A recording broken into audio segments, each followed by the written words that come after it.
والفرقان الحميد. أعوذ بالله من الشيطان الرجيم. بسم الله الرحمن الرحيم. وإنا عليكم لحافظين كراما كاتبين. وقال النبي صلى الله تعالى عليه وسلم: من زار قبر أبويه أو أحدهما فقرأ عنده ياسين غفر الله له بكل عدد لفظ منها، أو كما قال النبي صلى الله تعالى عليه وسلم. وقال أيضا صلى الله تعالى عليه وسلم: نهيتكم عن زيارة القبور فزوروها لأنها تذكركم الآخرة، أو كما قال النبي صلى الله تعالى عليه وسلم: آمنت بالله وصدق رسول الله. صدق الله مولانا العظيم وصدق رسوله النبي الأمين المكين المتين المبين الكريم. ونحن على ذلك لمن الشاهدين والشاكرين والذاكرين والحمد لله رب العالمين. جو شے بمعنی چیز، وستو، جو شے تیری نگاہ آنکھ جو شے تیری نگاہ سے گزرے درود پڑھ، جو شے تیری نگاہ سے گزرے درود پڑھ کہ ہر جزو کل ہے مظہر انوار مصطفیٰ. جب بندہ محبت کے ساتھ درود شریف پڑھتا ہے تو اس کا درود اللہ کے حکم سے فرشتے تحفہ کی شکل میں گنبد خضرا میں میرے نبی کی بارگاہ میں لے جا کر پہنچا دیتے ہیں. حضور شیخ الاسلام علامہ سید محمد مدنی اشرف الجیلانی نے بڑی اچھی بات کہی کہ یوں تو ہر آدمی کے ساتھ کئی ایک فرشتہ رہتا ہے، ایک فرشتہ اس کے گلا کے پاس رہتا ہے، سینہ کے اوپر گلا کے نیچے یا بیچ میں. اس کا کام کیا ہے کہ امتی درود پڑھے وہ مدینے میں لے جا کے پہنچائے، ادھر امتی درود پڑھے وہ ادھر لے جا کے پہنچائے، اور صرف پہنچا نہیں دیتا ہے بلکہ کہتا ہے: یا رسول اللہ فلاں گاؤں کا فلاں کا بیٹا یا فلاں کی بیٹی جو آپ کا امتی ہے اس نے درود بھیجا. تو شیخ الاسلام کہتے ہیں اگر آپ یہ چاہتے ہیں کہ بار بار نبی کے سامنے تمہارا نام لیا جائے، تمہارا ذکر کیا جائے، تو تم بار بار نبی پر درود پڑھو، مدینے میں تیرا ذکر ہوتا ہے. سبحان اللہ. بے شک بہت یہ تو فرشتوں کے ذریعے سے. اور ایک ہے ڈائریکٹ والا بات، جس سے ہم اس پروگرام میں آئے ہیں تو ڈائریکٹ نہیں آئے ہیں، بھیج پتا کے مولانا ہاشم صاحب نے دعوت کیا تب آئے. کیونکہ وشواس ٹولی کو نہیں معلوم کہ ہم کون ہیں، ہم کو نہیں معلوم وشواس ٹولی والا کون، لیکن یہاں آ کے پتا چلا کہ ہمارے مفتی صاحب قبلہ کا سسرال یہی پڑا. جی جی جی. تب تو ہم کو 4-5 دن یہ رکنا پڑے گا.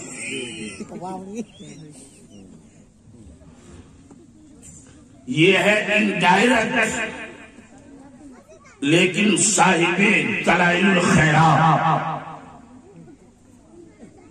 علامہ سید سلیمان جزوری رحمۃ اللہ علیہ اور اسی کی عربی شرح مطالع المسرات علامہ سید محمد فارسی رحمۃ اللہ علیہ نے ایک بڑی پیاری روایت نقل فرمائی کہ میرے نبی نے یہ فرمایا کہ فرشتے میری بارگاہ میں درود پہنچاتے. آگے نبی نے اور بھی فرمایا.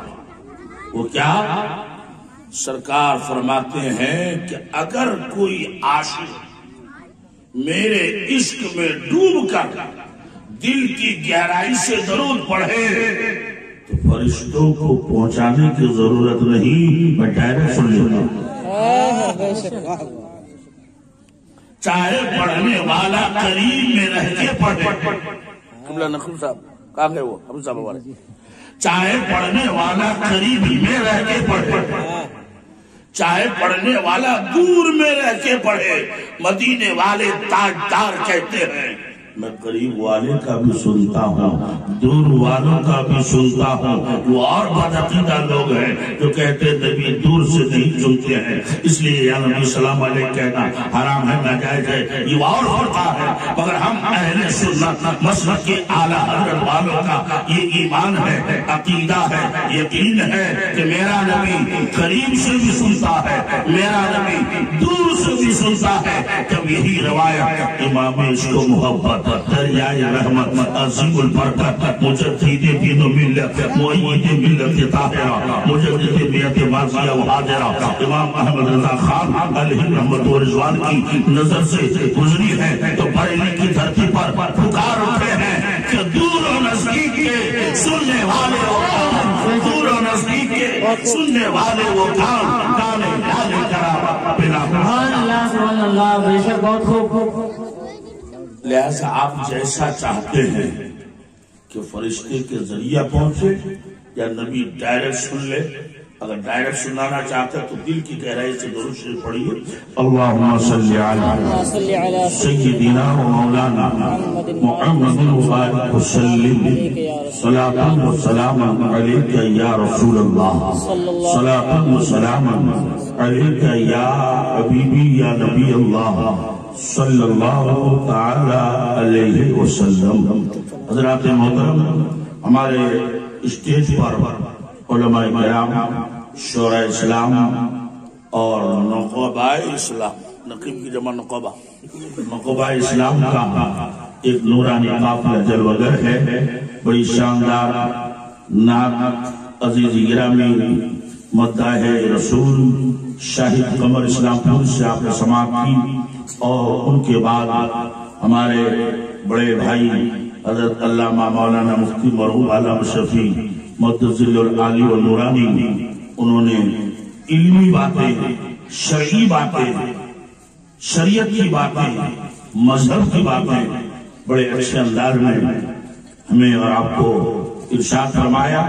ضرورت ہے کہ علماء کی بتائی ہوئی باتوں پر ہم اور آپ عمل کرنا شروع کر دیں.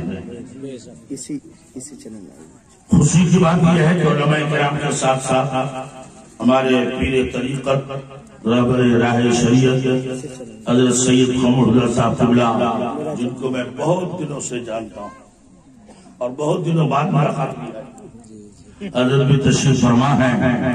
اور پیر طریقت سید سرور باپو وہ بھی تشریف فرما ہونے والے ہیں. اسٹیج پر اگر کوئی پیر صاحب ہو اور بالخصوص سادات کرام میں سے تو آٹومیٹک ہماری بیٹری کا پاور بڑھ جاتا ہے، پاور بڑھ جاتا ہے. بہت سے مولوی ایسے جو پیر صاحب کہا ہے، لیکن ہمارا معاملہ ایسا نہیں ہے. اور یہ ہماری خوش نصیبی ہے کہ رات کو جس جلسے میں ہم گئے تھے وہاں 2 شہزادوں سے ملاقات ہوئی جو بغداد شریف سے تشریف لائے. ایک امام حسن امام حسین کی اولاد میں اور ایک حضرت غوث پاک کی اولاد میں اور ان کے مزار کے خادم میں. دونوں کی دست بوسی کر کے، مگر عجیب ان کی ساری، ہم نے ان کا ہاتھ چوما، انہوں نے میرا ہاتھ چوما. ایسی عجیب ان کی ساری. تو یہ مقدس ہستیاں ہیں. بہرحال یہ ایصال ثواب کی مجلس ہے نا. تو ایصال ثواب کا کیا مطلب؟ اس کو سمجھیے. اب تو رات دن جلسہ سنتے ہیں مگر سنیے کم سمجھیے زیادہ اور سمجھیے کم عمل کیجیے بیسی. ایصال ثواب کس کو کہتے ہیں اور کیا یہ ایصال ثواب قرآن میں حدیث میں لکھا ہے؟ نہ خالی مولوی لوگ کھانے پینے گئے تو دھندا بنایا پھر اتنا لمبا چوڑا خرچہ کر کے مردے کو ثواب بھی ملتا ہے فائدہ بھی ملتا ہے یا نہیں ملتا؟ اگر نہیں ملتا ہے تب تو یہ سب فضول خرچ بیکار. اگر نہ مل اور اگر ملتا ہے تو اتنا کیا اس سے اور زیادہ خرچہ کرنا چاہیے. تو یہی چند باتیں آپ کو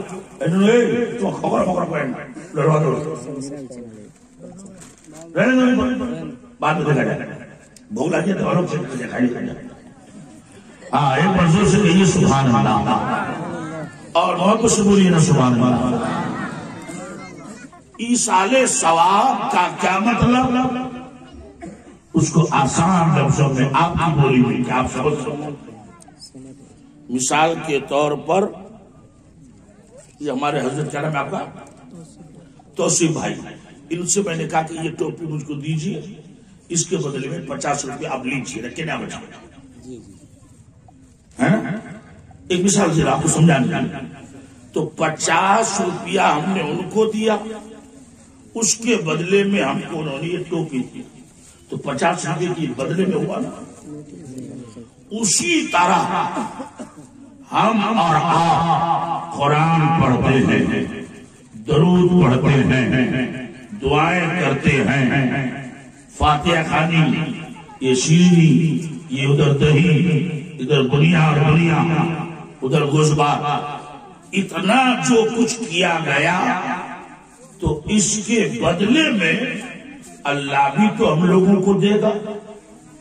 تو جو چیز اللہ کی طرف سے ملے گی اسی کو کہتے ہیں ثواب یعنی نیک کام کا بدلہ.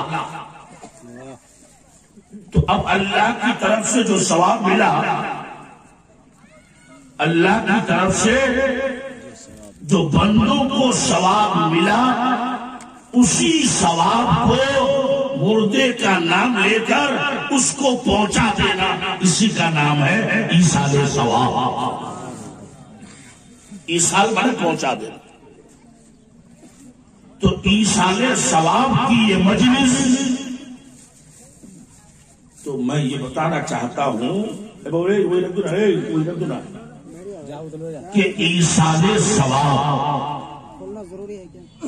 قرآن میں حدیث میں ہے یا صرف بریلی کے آلات میں کہہ دیا لوگوں نے مان لیا؟ حضرت ایک بات کچھ لوگوں کا یہ ماننا ہے کہ مر جانے کے بعد اپنی زندگی میں اس نے جو کچھ کیا تھا نماز روزہ حج زکات صدقہ فطرہ اس کا ثواب اس کو ملے. ہم لوگ جو قرآن پڑھ کے بخشیں گے ان کو کچھ ملنے والا نہیں. یہ ہم لوگوں کا کدھر کچھ لوگوں کا یہ نیاز فاتحہ قرآن خوانی یہ سب بیکار ہے. اور کہنے والا کوئی ان پڑھ جاہل نہیں وہ بھی لمبی پگڑی لمبا جبہ والا ہے البتہ پاجامہ اس کا چھوٹا ہوتا ہے. اذان ہو رہی ہے تھوڑی ضرور صلی اللہ سیدنا مولانا محمد بارک وسلم صلاۃ و سلام علیک یا رسول اللہ صلی اللہ علیہ وسلم. تو میں یہ عرض کر رہا تھا کہ وہ کہنے والا کوئی جاہل آدمی نہیں ہے پڑھے لکھے لوگ لیکن ہر آدمی قرآن کو سمجھ لے یہ سب کے بس کی بات نہیں. انہوں نے قرآن عظیم کا 27واں پارہ علماء کی توجہ چاہوں گا دعاؤں سورہ النجم کی ایک آیت کو دلیل میں پیش کیا ہے کہ ایصال ثواب کا کوئی فائدہ مردے کو نہیں. انہوں نے قرآن سے دلیل دیا قرآن میں ہے وَأَن لَيْسَ لِلْإِنسَانِ إِلَّا مَا سَعَى، کہ قرآن میں لکھا کہ نہیں ہے انسان کے لیے، یعنی کچھ ملنے والا نہیں ہے انسان کو، ہاں وہی ملے گا ما سعى، جس کی خود اس نے کوشش کی۔ سبحان اللہ۔ تو اس نے جو نماز روزہ پڑھا اسی کا ثواب ملے گا، باقی یہ جو قرآن خوانی ہے، نیاز فاتحہ، تیجا، 10واں 20واں 30واں 40واں برسی 6 ماہی، یہ سب بیکار ہے۔ جب یہ کتاب میری نظر سے گزری تو میں نے اس کے جوابات ڈھونڈنا شروع کیا، اور جواب لکھتے لکھتے لکھتے لکھتے الحمدللہ کتاب میری بن گئی، اور جس کو میں نے حضور توسط ملت کو دکھایا، سرکار نے پسند بھی فرمایا، اور اس پر 1 صفحہ کا تقریر بھی لکھ دیا، اور پھر فرمایا کہ اس کا نام رکھو برکات ایصال ثواب، اور انشاءاللہ وہ کتاب میری چھپنے پولیس میں چلی گئی۔ تو اس آیت کا جواب ہوگا، تو جب میں نے کتابوں کی چھانبین کی تو تفصیل روح البیان میں بہت تفصیل کے ساتھ جواب ملا۔ پہلا جواب کہ یہ آیت منسوخ ہے، قرآن میں بہت سی آیتیں ایسی ہیں کہ پہلے کچھ حکم تھا، بعد میں اس کے خلاف حکم آ گیا، تو اس پر عمل ہوگا اس پر نہیں، تو یہ منسوخ الحکم ہے۔ دوسرا جواب یہ دیا کہ یہ آیت اس امت کی شان میں نہیں، ابراہیم پیغمبر کی امت کے بیان میں ہے، اور یار لوگوں نے اس امت میں لا کے فٹ کر دیا۔ تیسرا تحقیقی جواب یہ ملا کہ نہ یہ آیت منسوخ مانو اور نہ یہ آیت ابراہیم کی امت کے لیے مانو، اسی امت کے لیے مانو، مگر یہاں مراد عمل نہیں ایمان ہے۔ مطلب یہ ہے ہر انسان کو اپنا ایمان کام دے گا، باپ دادا کا ایمان کام دینے والا نہیں۔ بے شک بے شک بے شک، بہت خوب بہت خوب۔ نعرہ تکبیر، نعرہ رسالت۔ اس لیے اگر کوئی باپ سنی صحیح عقیدہ ہے، اس کا بیٹا گیا دلی، ادھر ادھر کی ہوا کھا کر دیوبندی بن گیا، تو باپ کا ایمان اسے کام نہیں آیا۔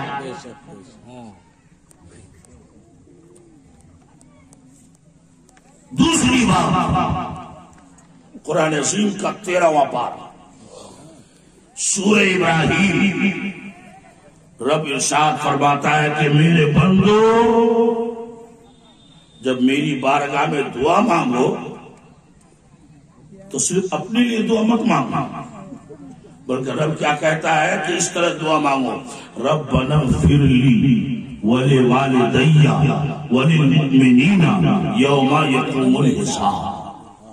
اس آیت کا کیا مطلب ہوا؟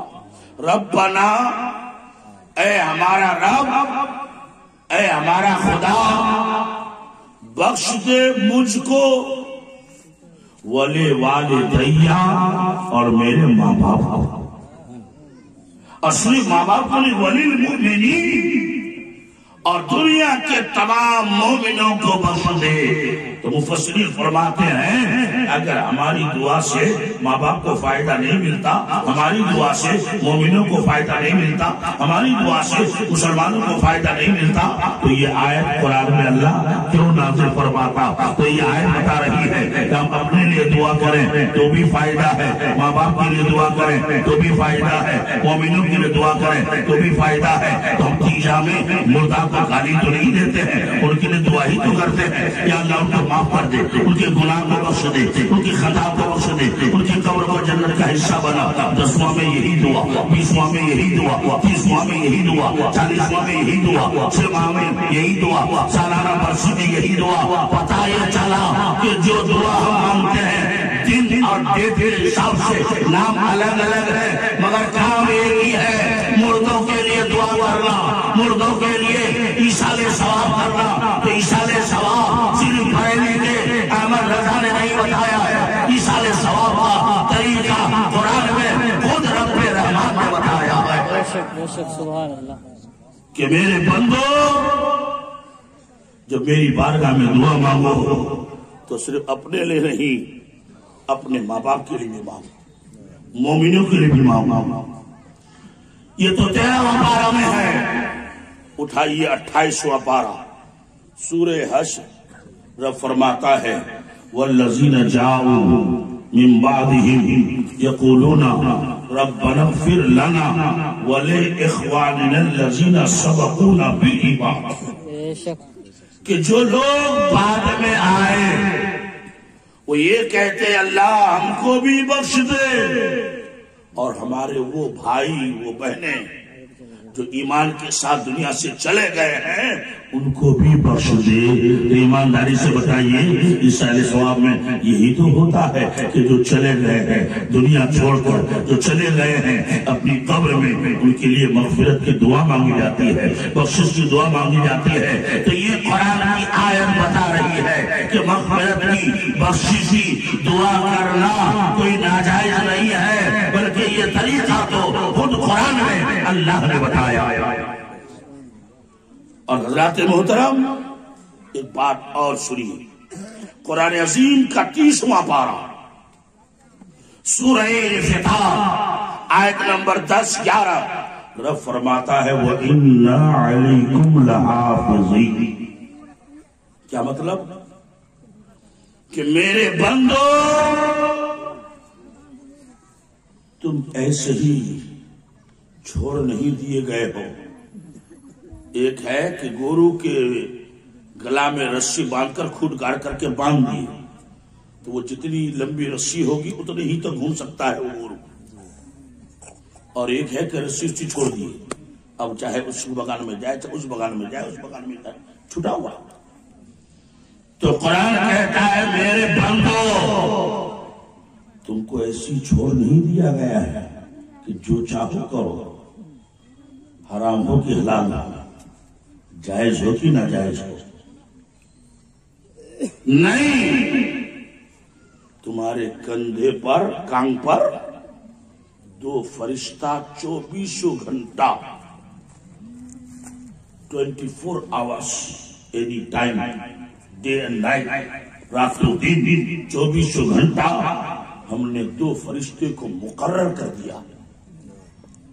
تم جو جو کرتے جاؤ گے وہ میرا فرشتہ اس کو لکھتا جائے گا۔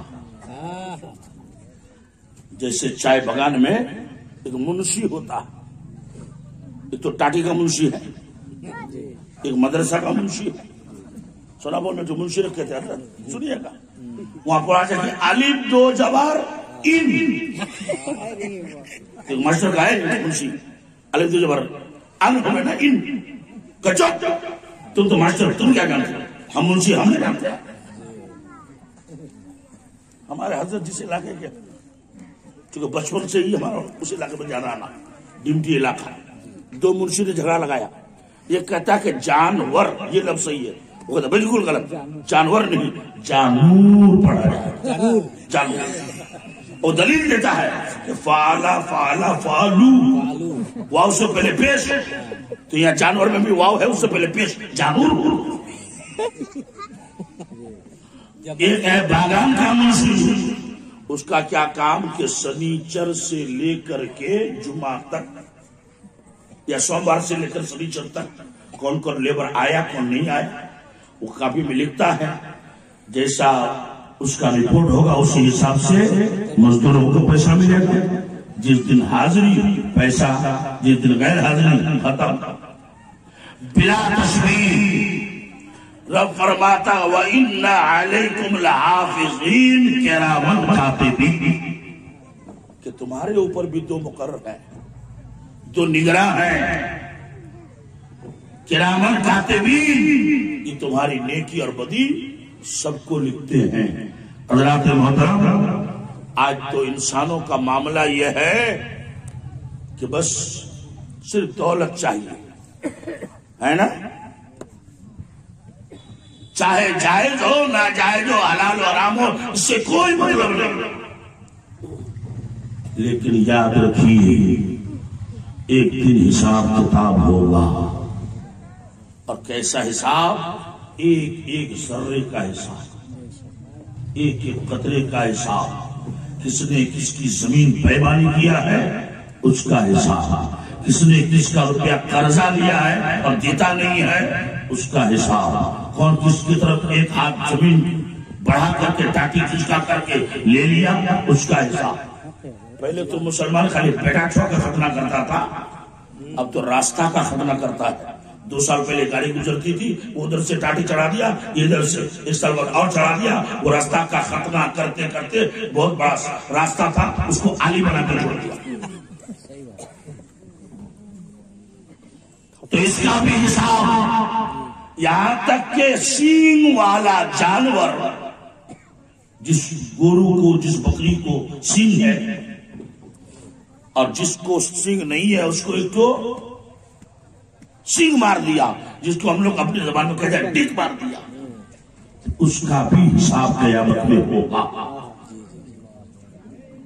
بہت سے لوگ بیٹا کو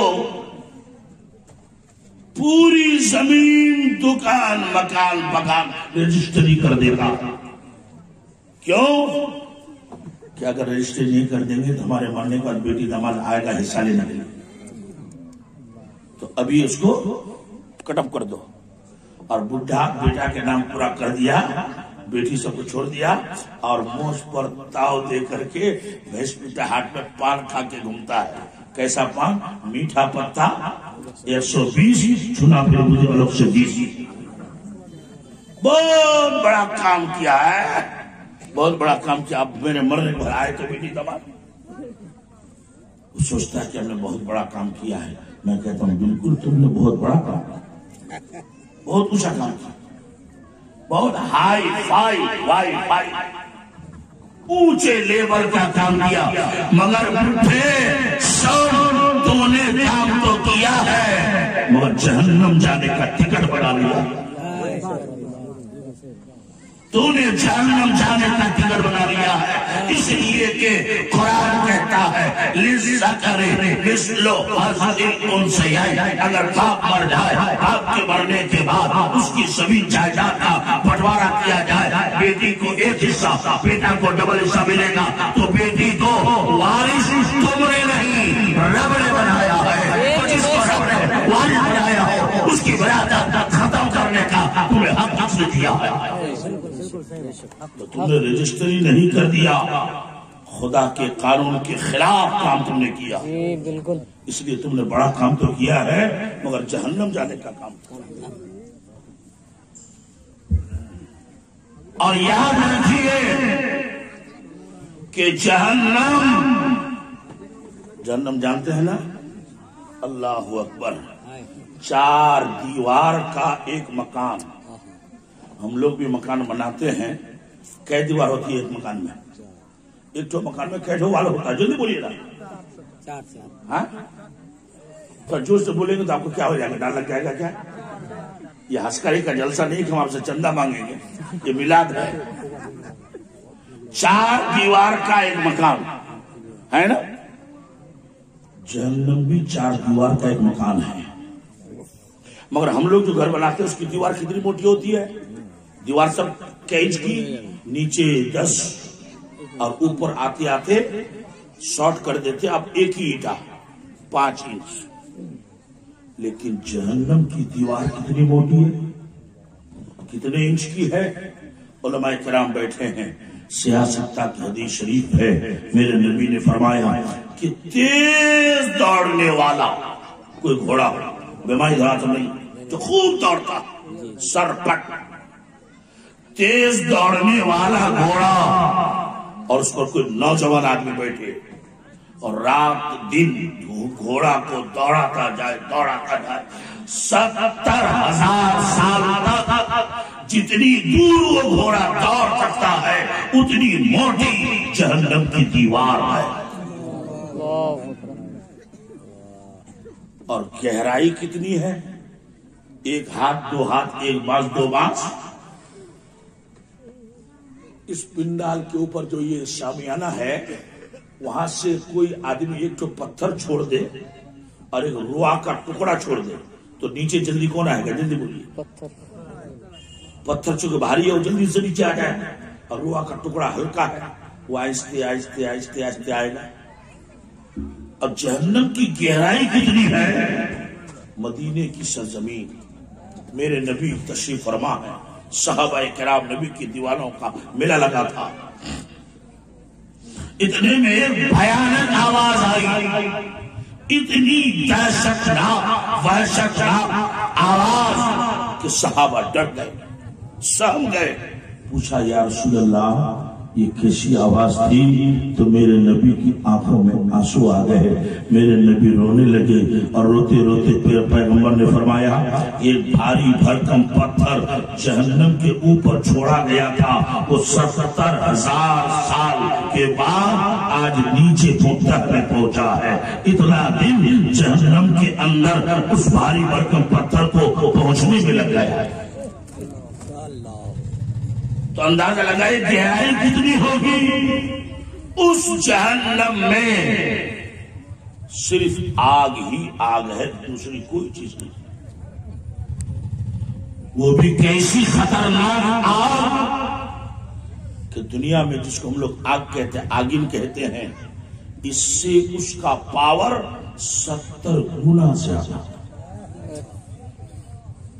جب دنیا کی آگ ہم لوگ ہاتھ میں نہیں لے سکتے، برداشت نہیں ہوگا، تو اس آگ کو کیسے برداشت کریں گے؟ اس لیے مسلمانوں سنو، ہمارے مفتی مرحوم صاحب نے بڑی اچھی بات کہی کہ جنت اتنا آسان نہیں ہے. تو قرآن کہتا ہے کہ ان جہنم کانت مرصادا للطاغین مآبا لابسین فیہا احقابا لا یذوقون فیہا بردا ولا شرابا الا حمیما وغساقا. کہ بے شک جہنم انتظار میں ہے، وہ انتظار میں لگا ہوا، تاک میں انتظار. کس انتظار میں؟ کہ کب قیامت آئے اور کب گنہگاروں کو اسی آگ میں جلاؤں. جہنم انتظار میں ہے. اور جہنم میں جائے گا کون؟ صرف کافر اور مشرک ہی جہنم میں نہیں جائے گا. یہ میلاد پڑھانے والے بھی جائیں گے، سلام پڑھنے والے بھی جائیں گے، بڑا گوشت مغل اعظم کھانے والا وہ بھی جائے گا. کافر مشرک بدعقیدہ بے ادب وہ تو جائے گا ہی. یہ نماز چھوڑنے والا مسلمان اس کو بھی جانا پڑے گا. میلاد تو کرتا ہے، نماز کا پڑھا ہے. میلاد تو کرتا ہے، زکات ادا نہیں کرتا. میلاد تو کرتا ہے، غریبوں کا حق لوٹ لیتا.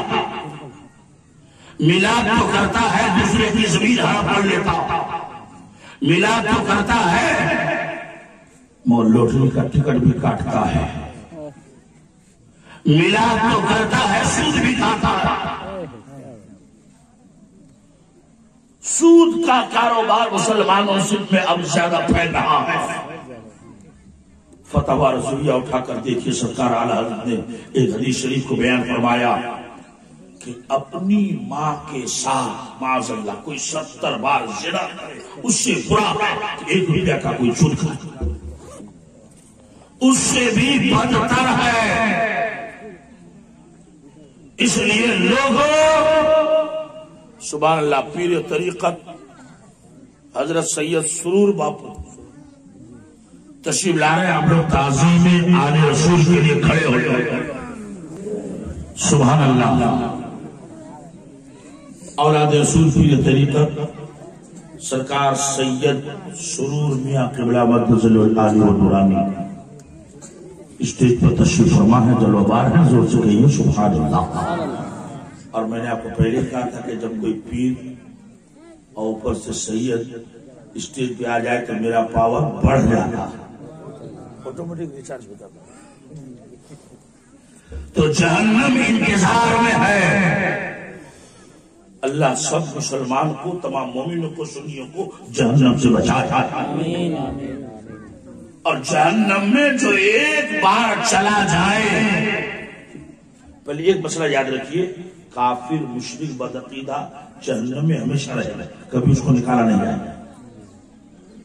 خالدین فیہا اسی کے لیے ہمیشہ اس میں رہیں گے۔ اور مسلمان اپنے گناہوں خطاؤں کی وجہ سے کچھ تو اللہ کے فضل سے ایسے بخش دیے جائیں گے، اور کچھ کا حساب کتاب ہوگا، پکڑا جائے گا تو اس کو جہنم میں فرشتے ڈالیں گے۔ مگر جس کے دل میں توری کے دانہ برابر، توری تو سمجھتے ہیں نا، اس کے برابر بھی ایمان اگر باقی رہ گیا، توری کے برابر بھی ایمان اگر دل میں باقی رہ گیا، تو ایک نہ ایک دن جہنم سے نکال کر ہمارے نبی اس کو جنت پہنچائیں گے۔ لیکن جنت پہنچانے سے پہلے اگر جہنم میں چلا جانا پڑے تب کیا حال ہوگا، کتنی کٹائی اور پٹائی ہوگی۔ قرآن کہتا ہے لابسین فیہا احقابا، کہ جہنم، اس سے پہلی والی آیت ہے ان جہنم کانت مرصادا للطاغین مآبا، کہ جہنم تو انتظار میں ہے۔ اب سب توجہ دیجئے، جہنم کس کے لیے ہے؟ قرآن کہتا ہے للطاغین، سرکش بدماشوں کا ٹھکانہ، یعنی جو بدماش ہے ان کو جانا پڑے گا۔ بدماش کا مطلب کہ گنڈا بدماشی کرنے والا یہ نہیں، بلکہ مفسر، میں نے اس کی تفسیر پڑھی، مفسر فرماتے ہیں کہ بدماشی کا مطلب حد سے گزرنے والا، حد سے تجاوز کر جانے والا۔ اب اگر عقیدے میں حد سے تجاوز کیا ہے تو بھی بد عقیدہ، اور اگر عمل میں حد سے تجاوز کیا ہے تو بھی عمل ہے۔ قرآن نے یہ نہیں کہا کہ صرف کافر جائے گا، بلکہ بدماشی کرنے والا یعنی بد عقیدہ کو بھی جانا پڑے گا، اور نماز چھوڑنے والوں کو بھی، گنہگاروں کو بھی جہنم میں جانا پڑے گا۔ اور جو جہنم میں ایک بار چلا جائے، کافر مشرک تو کبھی نکالا ہی نہیں جائے، لیکن مسلمانوں کو نکالا جائے گا، مگر اس سے پہلے کیا حال ہوگا؟ قرآن کہتا ہے لابسین فیہا احقابا، کہ جو ایک بار چلا جائے تو اس کو کم سے کم 3 حقب تک رہنا ہوگا۔ احقاب علماء جانتے ہیں، احقاب جمع کا لفظ ہے، احقاب جمع کا لفظ ہے حقب ان کی، اور حقب کا معنی ہے 30 سال، اور جمع میں کم سے کم 3 فرد چاہیے، تو 3 حقب سے احقاب بنے گا، اور ایک حقب 30 سال، تو 30 ہے 90 سال۔ جو ایک بار جہنم میں چلا جائے 90 سال پہلے اس کا بیل نہیں ہو سکتا، 90 سال تک اس جہنم کی آگ میں جلنا پڑے گا۔ اور جہنم کا عذاب کیسا ہے، ٹائم کا میں شارٹ میں عرض کروں، ہم لوگ جو بلب خریدتے ہیں تو یہ 200، یہ 100، یہ 50، یہ 40، 20، 12، 6 سے نیچے نہیں ہے، اب آیا ہے بولے کوئی نمبر نہیں، 0 پاور۔ تو جہنم کا 0 پاور کا عذاب، کہ اس سے نیچے رہے نہیں، 0 پاور کا عذاب یہ ہے کہ جہنم کی اسی آگ کا بوٹ جوتا پہنایا جائے گا، اور اس جوتا کی گرمی سے، جوتا تو پیر میں رہے گا، اس کی گرمی سے آدمی کے ماتھا میں جو مغز ہے، دماغ، یہ مغز تو گھی کی طرح پگھل کر ناک سے، کان سے بہ کر کے نکلے گا۔ یہ جہنم کا سب سے ہلکا عذاب۔ تو جب اتنی گرمی ہوگی تو پیاس لگے گی کہ نہیں؟ بولی، جب ہم لوگ روزہ رکھتے ہیں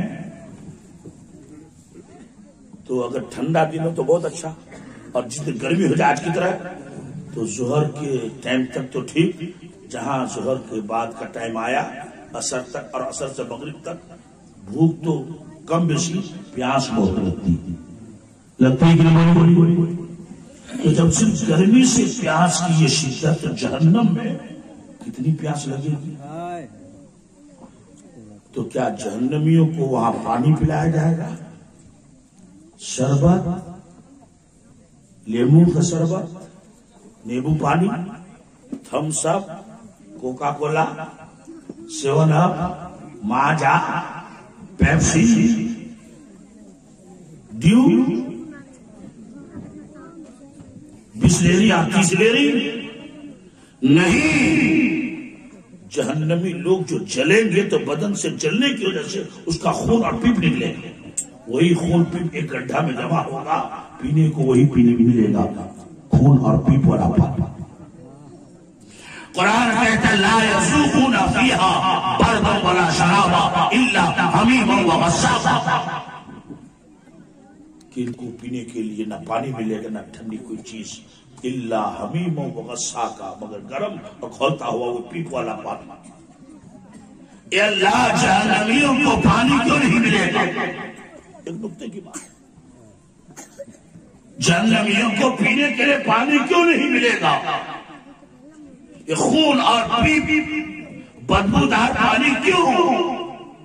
تو قرآن آگے کہتا ہے جزاء وفاقا، کہ دنیا میں جیسا کام کیا تھا اور ویسا اس کو بدلہ مل رہا ہے۔ دنیا میں کیسا کام کیا تھا؟ آپ کے یہاں میلاد شریف ہے، آپ نے کہا مولانا ہاشم صاحب کو، انہوں نے مجھ کو فون پر دعوت کیا اور اس بھروسے پر یہ یہاں آ گئے کہ مفتی صاحب کو ہم نے دعوت دیا وہ آئیں گے، اگر ہم نہیں آتے تو کمیٹی کے لوگوں کو یا جس کے گھر میں جلسہ ان کو یہ کیا جواب دیتا؟ اچھا چلیے اس بار نہیں آئے، مان کے چلیے 1 سال بعد پھر اسی گاؤں میں جلسہ ہو اور یہ ہم کو پھر فون کر کے دعوت دے ہاں ہم آئیں گے، اور پھر نہیں آئے، تیسرے سال پھر جلسہ، تو اس مرتبہ یہ ہمارا نام لے گا کہ اس کو دعوت کریں گا؟ کہنا وہ صحیح آدمی نہیں ہے۔ تو 3-4 بار وعدہ خلاف ہو جائے تو ایک انسان دوسرے انسان سے نفرت کرنے لگتا، دعوت دینا تو دور کی بات، اس کا نام سننا گوارا نہیں کرتا۔ قرآن کہتا ہے دنیا میں جیسا کام کیا تھا ویسا بدلہ مل رہا ہے۔ دنیا میں کیا کام کیا تھا یہ جہنمی؟ تو رب فرمائے گا میرے بندو، میرے گھر کے لیے ان کو دعوت دی گئی تھی، 1 بار نہیں، 2 بار نہیں، 3 بار نہیں، 50 بار نہیں، 100 بار نہیں، 1000 بار نہیں، 1,00,000 بار نہیں، کتنی دعوت دی گئی تھی میرے بندو حساب چھوڑو، فجر کا ٹائم ہے، دعوت دی گئی حی علی الصلاۃ، میرے بندو آؤ نماز کے لیے، حی علی الفلاح آؤ نماز کے لیے، الصلاۃ خیر من النوم، نیند سے نماز اچھی ہے مگر یہ بندہ نہیں آیا، چلو کوئی بات نہیں، ظہر کا ٹائم آیا پھر اس کو دعوت دی گئی حی علی الصلاۃ آؤ نماز کے لیے، حی علی الفلاح آؤ بھلائی کے لیے، میرا بندہ نہیں آیا، چلو کوئی بات نہیں، عصر کا ٹائم آیا پھر دعوت دی گئی حی علی الصلاۃ اور نماز کے لیے، حی علی الفلاح اور نماز کے لیے، یہ نہیں آیا، چلو کوئی بات نہیں، مغرب کا ٹائم آیا پھر دعوت دی گئی حی علی الصلاۃ حی علی الفلاح، نہیں آیا،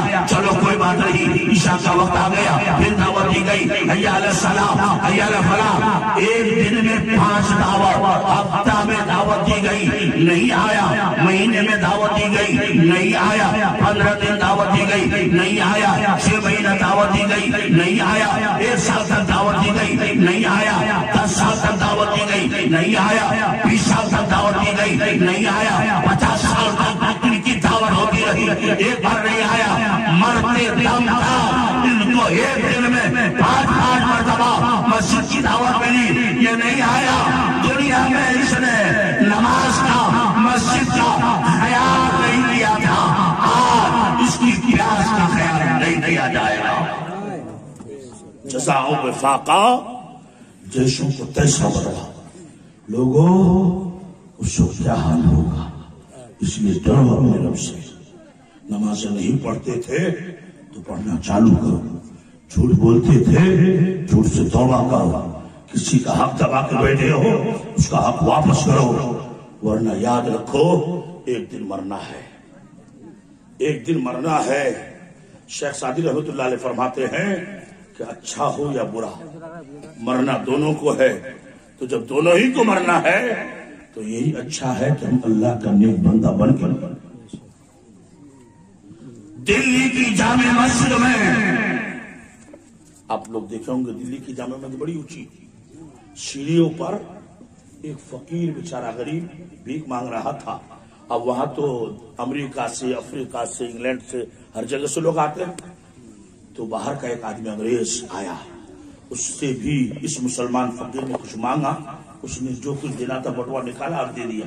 جب وہاں سے جانے لگا تو اس کا روپے کا جو پرس تھا، جو بٹوا تھا، وہ گر گیا. اس فقیر نے اس کو اٹھا لیا، وہ اندر چلا گیا. مگر اس فقیر میں فقیر ہے، وہ محتاج ہے، بے کس بے بس ہے، مجبور ہے، لاچار ہے، بھیک مانگ رہا ہے. مگر ایمان کتنا تازہ تھا. سبحان اللہ بولیے، اور جو سے بولیے نا سبحان اللہ. اس نے اس پرس سے 1 روپیہ بھی نہیں نکالنا تو دور کی بات، کھول کے دیکھا بھی. 2-2.5 گھنٹے کے بعد جامع مسجد کے اندر سے وہی آدمی جب باہر جا رہا تھا، یہ اس کا انتظار کر رہا تھا کہ کب واپس آئے. جب وہ آیا اس کو بلایا کہ بھائی ادھر آؤ، تم نے ہم کو بھیک دیا. اس کے بعد جب جانے لگے تھے تو تمہارا پرس گر گیا تھا، یہ رکھا ہوا ہے، تم لے لو. جب اس انگریز نے اس کو کھول کے دیکھا تو تعجب میں پڑ گیا کہ اس میں سے 1 روپیہ بھی کم نہیں. وہ حیرت میں کتنا بھیک منگا فقیر اور ایمان کا اتنا مضبوط. اس نے کہا کہ بھائی تم تو فقیر ہو، اگر تم پورا ہضم کر جاتے یا آدھا پیسہ نکال لیتے تو میں تمہارا کچھ بگاڑ نہیں سکتا، مگر تم نے ایسا کیوں نہیں کیا؟ اس فقیر کا جواب سنو. میں کہتا ہوں اس وقت کا فقیر آج کے کروڑ پتی سے اچھا تھا. وہ جواب دیتا ہے کہ انگریز سن، میں غریب ضرور ہوں مگر میں محمد کا امتی ہوں. بے شک بے شک، بہت خوب.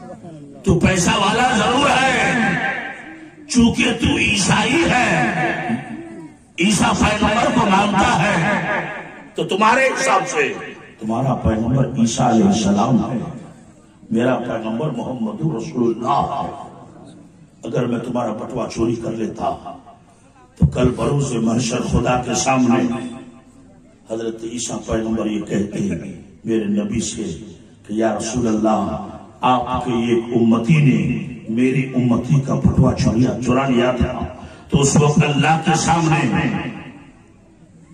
میدان محشر میں میرے کرتوت کی وجہ سے میرے نبی کو شرمندگی ہوتی. میں بھوکا مر جانا گوارا کرتا ہوں، مگر میری وجہ سے محشر میں میرے نبی کو شرمندگی اٹھانا پڑے، یہ مجھے گوارا نہیں ہے. لوگوں نماز سے چھوڑتے ہو، خدا کو کیا جواب دو گے؟ اور جو اللہ سے ڈرتے ہیں ان کا انعام کتنا ہے؟ قرآن کہتا ہے وَلِمَنْ خَافَ مَقَامَ رَبِّهِ جَنَّتَانِ، کہ جو اللہ سے ڈرتا ہے اس کے لیے اللہ نے ایک نہیں 2 جنت تیار کر رکھا. یہاں جہنمی کو پیاس لگی ہے، پانی مانگ رہا، پانی نہیں دیا جائے گا. اور ادھر جنتیوں کو پانی مانگنے کی ضرورت نہیں، دل چاہے گا پانی خود بخود حاضر ہو جائے گا. دل چاہے گا دودھ خود بخود حاضر ہو جائے گا. دل چاہے گا شہد خود بخود حاضر ہو جائے گا. رب فرماتا ہے فیہما عینان تجریان، کہ جنت میں ہم نے اپنے جنتی بندوں کے لیے 2 نہر تیار کر دیا ہے. گلاس کی کیا بات ہے، نہر موجود، کسی میں پانی موجود، کسی میں دودھ موجود، کسی میں شربت موجود. میرا بندہ جو چاہے کرے. حضرات ٹائم بہت زیادہ ہو گیا، بس شارٹ میں صرف ایک بات، چونکہ یہ اشارے ثواب ہے.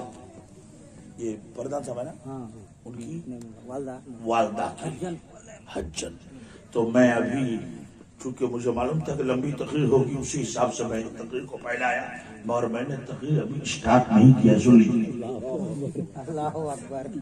میں نے یہ کہا تھا ہر آدمی کے کندھے میں 2 فرشتہ، یہ سے تقریر شروع ہوئی تھی. اس فرشتے کی ڈیوٹی کیا ہے؟